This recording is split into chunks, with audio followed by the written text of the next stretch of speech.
அடிபட்டு அரசு மருத்துவமனையில் போய் கட்டு போட்டுட்டு அரசு விற்கிற சாராய கடையில் போய் சாராயம் கேட்டால், அதாவது மதுவை கேட்டால், அவன் ஒன்றுமே கட்டை பார்த்துக்கிட்டு மதுவை கொடுத்துட்றான்.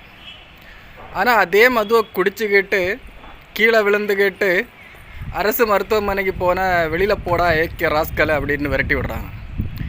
கேட்டால் குடிச்சிட்டு வரவங்களுக்கு ட்ரீட்மெண்ட் பார்க்க முடியாது, உன்னை போதையெல்லாம் தெளியட்டும் அப்படிங்கிறாங்க.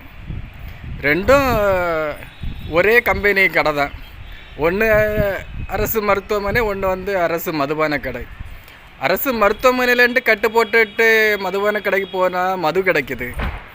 மதுவை குடிச்சிக்கிட்டு விழுந்து அரசு மருத்துவமனைக்கு போனால் கெட் அவுட்டுங்கிறாங்க. என்ன ஒரே குழப்பமாக இருக்குது. விற்கிறதா அவங்க தான், அதில் குடிச்சிக்கிட்டு நம்ம அடிபட்ட அவங்க கம்பெனிக்கு போனாலே வெளியில் விரட்டுறாங்க. இதுக்கு ஒரு நியாயம் கிடைக்காதா? ஒரு நியாயம் இல்லையா? இதை யாருமே தட்டி கேட்க மாட்டாங்களா? யாராவது கொஞ்சம் கேளுங்களேன்ப்பா. மது குடிச்சிட்டு விழுந்தாலும் அரசு மருத்துவமனையில எல்லாம் சேர்த்துக்க சொல்லுங்கப்பா. கஷ்டமாக இருக்குல்ல.